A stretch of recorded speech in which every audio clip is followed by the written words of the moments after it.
Doctor Dipesh Parmar PSM વિભાગના વડા તરીકે છું, પણ આજરોજ ડીન મેડમની તબિયત સારી ન હોતા ડીનશ્રીના ચાર્જમાં પણ છું. તો આજરોજ જેડીએ તરફથી બધા જુનિયર ડૉક્ટરો અને એસઆર કલકત્તાના જે બનાવ બન્યો એના સંદર્ભમાં આજથી એ લોકો સ્ટ્રાઇક પર જઈ રહ્યા છે અત્યારે. એટલે એમણે આવેદનપત્ર આપ્યું છે અને મારે અધિક્ષક સાથે વાત થયેલા મુજબ જીજી હોસ્પિટલમાં બધા અધિકારીઓ હાજર છે અને એમની બધી સેવાઓ રાબેતા મુજબ ચાલુ છે.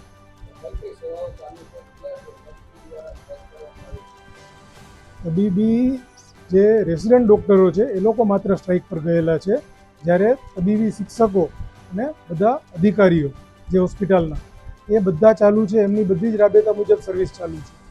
જે પણ એમની ઓપીડી, ઇમરજન્સી, ઓટી એ ચાલુ છે.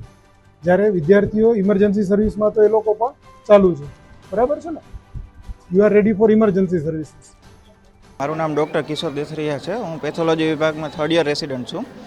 અત્યારે અમે જે સ્ટ્રાઇક કરી રહ્યા છે એનું કારણ એ છે કે કોલકાતામાં 9 ઓગસ્ટે જે 2nd યર રેસિડન્ટ હતા એમનો બળાત્કાર થયેલો છે અને એમનું મર્ડર થયેલું છે અને તેમને તાત્કાલિક ધોરણે ન્યાય મળે.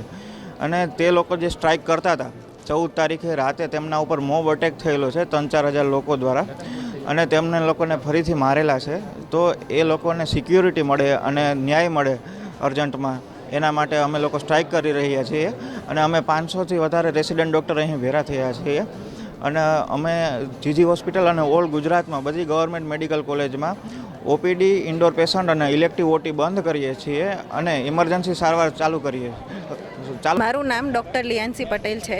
હું અહીંયા એમપી શાહ મેડિકલ કોલેજમાં 3rd યર રેસિડન્ટ છું અને અમે લોકો અહીંયા પેલું વેસ્ટ બેંગોલમાં જે ક્રૂર ઘટના બની છે એના માટે શાંતિપૂર્વક પ્રોટેસ્ટ કરી રહ્યા છીએ. અમારી ડિમાન્ડ એટલી જ છે કે જે આના માટે રિસ્પોન્સિબલ છે એ લોકોને એકદમ જલ્દી કડક સજા આપવામાં આવે અને justice delayed is justice denied.